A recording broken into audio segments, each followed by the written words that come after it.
Hello YouTube, hello fellow Diablo 3 players, hello PlayStation people, this is Captain Kuolio sending you a video about the Roland's Fire build, playing with PlayStation 4, so that's why with the crazy user interface and so forth.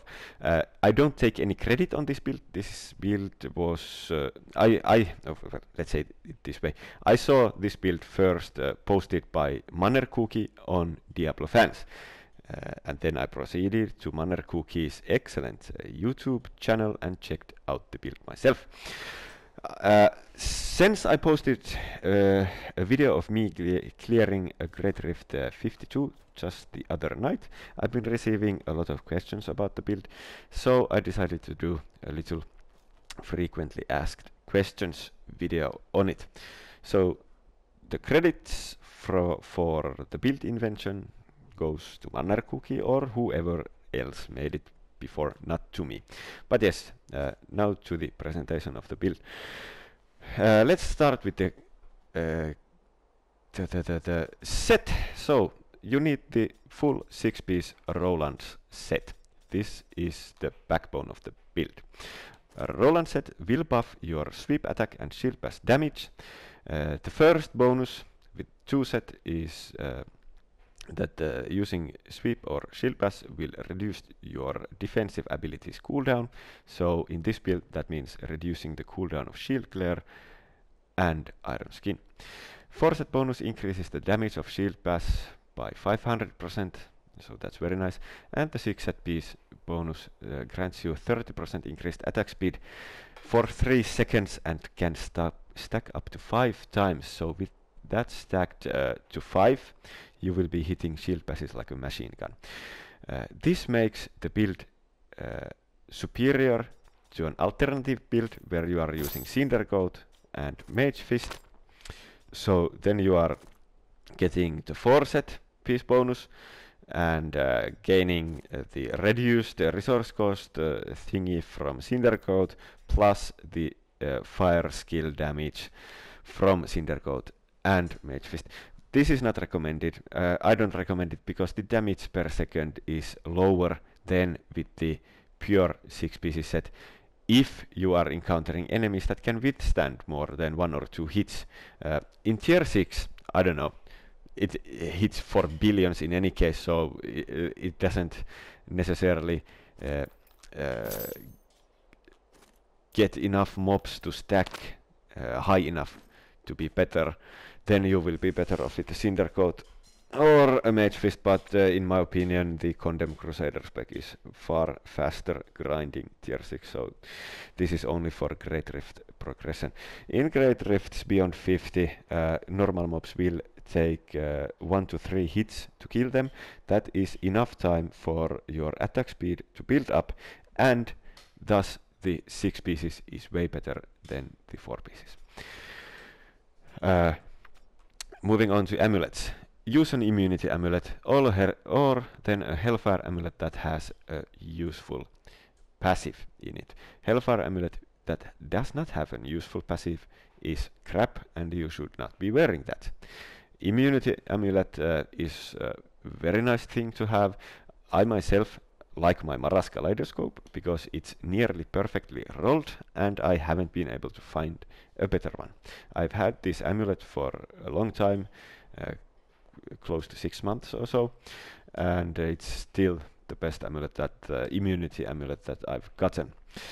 Now that being said, I could use this Hellfire amulet if I was going on with the physical build, because this has a hold your ground in it, and hold your ground affects your block chance, and your block chance boosts up your damage when using shield pass.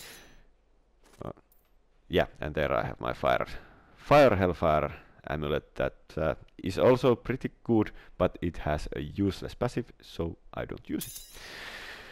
Moving on. Mandatory item for the set, Dragon's Lesson Bracers.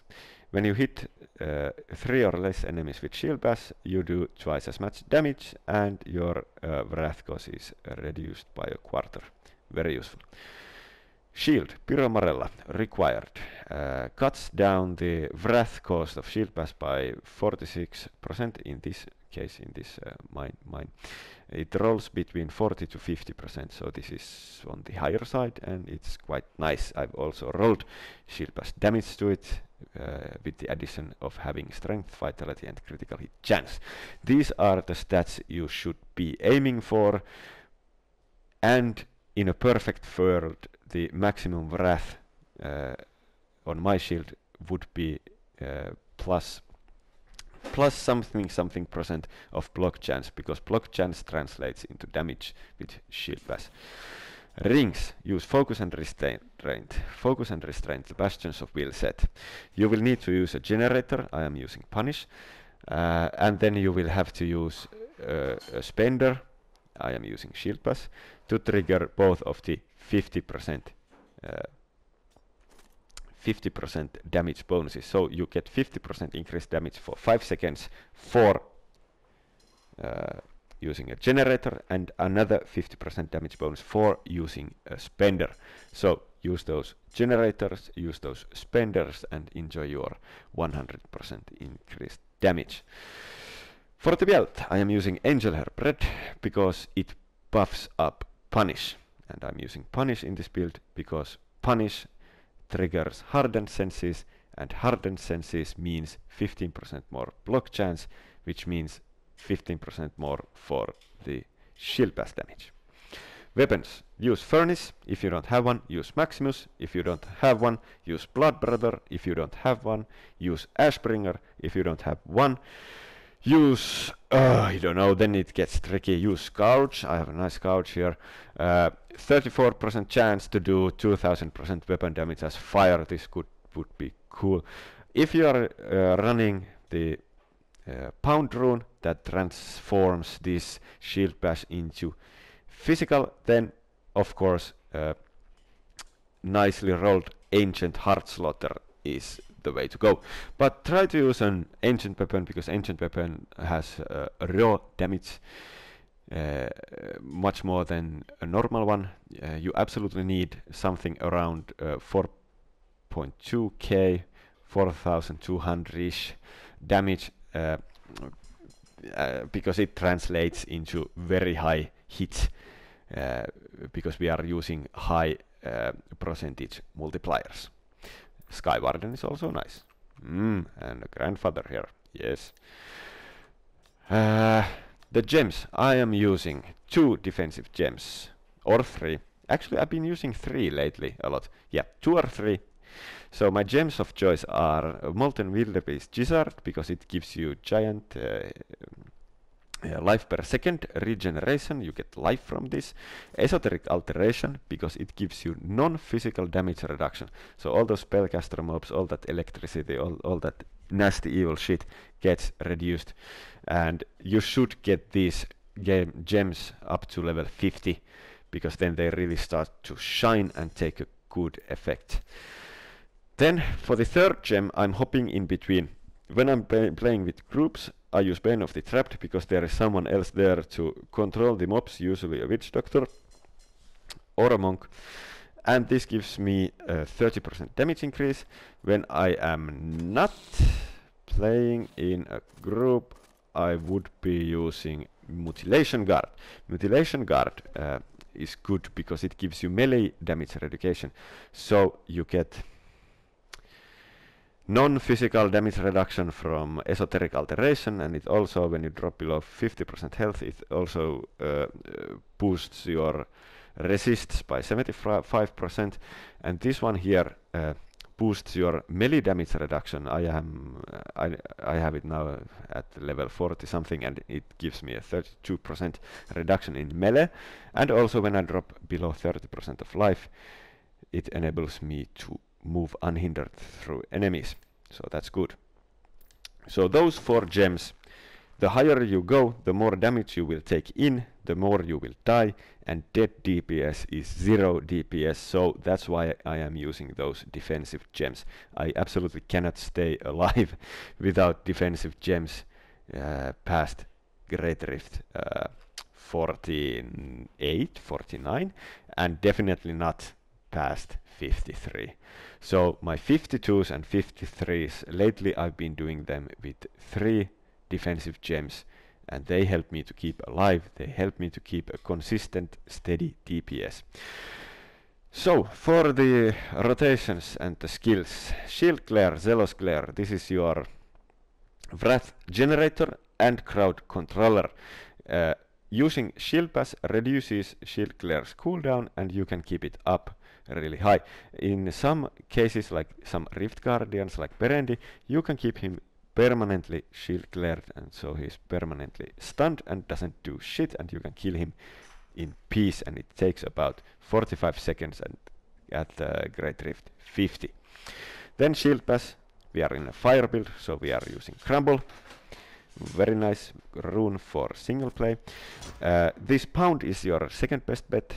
If you are in groups where someone else is killing all the white mobs, use Pound, because then you can concentrate on the nasty buggers, the elites, the champions, and the Rift Guardian, and just pound the shit out of them. And Pound is physical, so remember to change your bracers and necklace element to physical when you are using Pound. And Heart Slaughter is a good weapon with Pound because of the 30% increased damage in physical. Then I'm using Punish. You need to use Punish on an enemy every 5 seconds to trigger the block chance increase of 15%. It translates into Shield Pass damage, because on your Shield Pass description it says deal 700% weapon damage plus 300% of your shield block chance, and it's actually affected by all block chance. So when you get more block chance, then you get more Shield Pass damage. And with the Angel Hair Bread, I have all the runes here unlocked, so Shield Pass will, Punish will proc all sorts of healings and what else is there? Critical hit chances, and it procs damage to them, and increases my attack speed and so forth. So Angel Hair Bread, Punish, they go well together, and they go well with the Bastions of Will. Laws of Valor, you can use any law that you want to. Laws of Valor is my choice because of the increased attack speed. And then I'm using the critical rune because it enables me to kill enemies faster, and on a glass cannon like this, attack is the best defense. Kill shit before shit kills you. Then I'm using Iron Skin as a defensive ability with the Steel Skin rune. No need to explain this. Then Akarat's Champion with Prophet. This is my kinda oh shit button. Akarat brings a good damage boost. It's a solid ability. It gives me more armor, and it so it doubles in as a damage booster and also a defensive booster. Very useful, but has a very long cooldown. If you don't like it, you can replace it with anything. Passive skills: Heavenly Strength, Towering Shield because of damage buff to Shield Pass, and reduction of cooldown on Shield Glare. Finery, you can't have enough strength. And then, because we are a glass cannon, indestructible, we die a lot, so this is good. Free life every 1 minute. So yeah, works nicely. Yeah, I guess that's it. That's all that's covered here. Yeah, for the belt, you can have also, if you don't have Angel Hair Bread, you can use Witching Hour or Omni Slash or whatever you want to.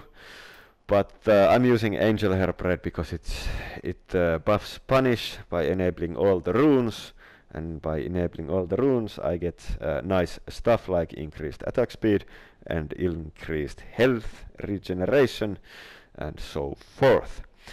There are other options. It doesn't matter what generator you are using.